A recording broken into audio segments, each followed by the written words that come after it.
Chairman Crapo, Ranking Member Brown, members of the committee. Thank you for the opportunity to speak with you today. My name is Peter Van Valkenburg, and I'm the Director of Research at Coin Center, an independent nonprofit focused on the public policy issues affecting cryptocurrency and public blockchain networks. What is Bitcoin? Bitcoin is the world's first cryptocurrency, and it works because of the world's first public blockchain network. What does Bitcoin do? It's simple. It lets you send and receive value to and from anyone in the world using nothing more than a computer and an internet connection. Now, why is it revolutionary?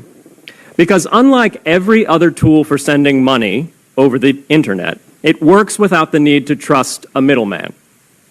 The lack of any corporation in between means that Bitcoin is the world's first public digital payments infrastructure. And by public, I simply mean available to all and not owned by any single entity. Now, we have public infrastructure for information, for websites, for email. It's called the internet. But the only public payments infrastructure that we have is cash, as in paper money. And it only works in face-to-face transactions.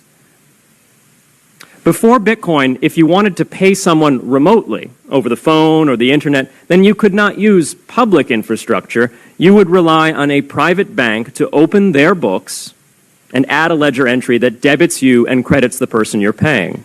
And if you both don't use the same bank, well, then there'll be multiple banks and multiple ledger entries in between.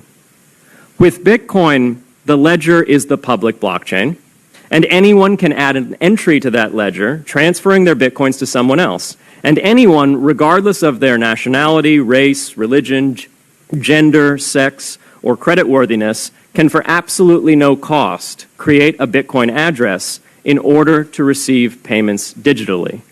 Bitcoin is the world's first globally accessible public money.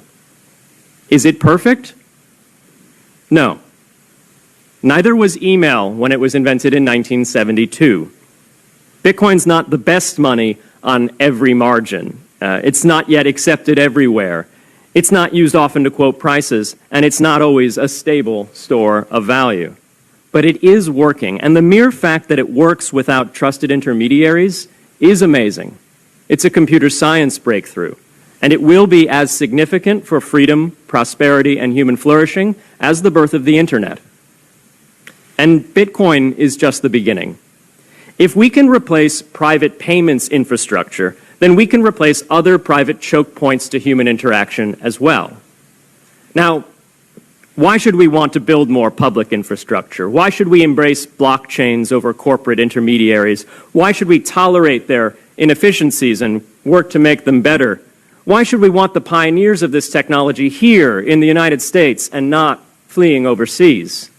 A simple reason. Because the corporate intermediaries providing today's critical but privately owned infrastructure are becoming fewer, larger, and more powerful, and their failures are increasingly grave. So roughly half of all Americans, 143 million people, had their Social Security numbers exposed to hackers because of a breach at Equifax. The SWIFT network has relayed hundreds of millions of dollars in fraudulent transactions because of hacked member banks in Bangladesh, Vietnam, Ecuador, and Russia. The FBI suspects now that the largest of these hacks was perpetrated by North Korea.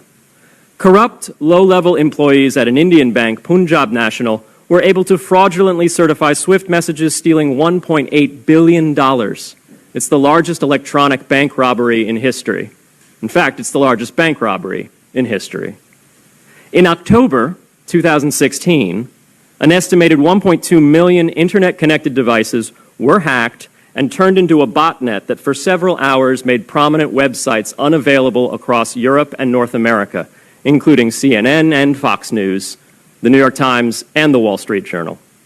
Increasingly, physical machines are being connected to the internet to augment their capabilities. They're wired through servers that are owned and maintained by private and trusted intermediaries, the so-called Internet of Things. Pacemakers from St. Jude's Hospital have been hacked. Baby monitors from TrendNet have been hacked. And Jeeps from Jeep have been hacked to the point where they can be remotely commandeered and driven off the road. Now, those vulnerabilities are inescapable in systems that have single points of failure. It doesn't matter if the point of failure is a corporation or if it's a government. There shouldn't be a single point of failure. Similar choke points existed before the internet. If you wanted to deliver a message, you'd have to go through one of 3 television broadcasters or a handful of newspapers. Private corporations are essential, but no critical infrastructure should rely on 1 or 2. The internet removed single points of failure in communications infrastructure and ushered in a wave of competition among new media corporations building on top of its public rails. Blockchains can similarly disintermediate critical payments and IoT infrastructure. The technology is not yet ready to answer all of those questions today, but it is our best hope. And as with the internet in the 1990s, we need a light-touch, pro-innovation policy to ensure that these innovations flourish in America for the benefit and security of all Americans.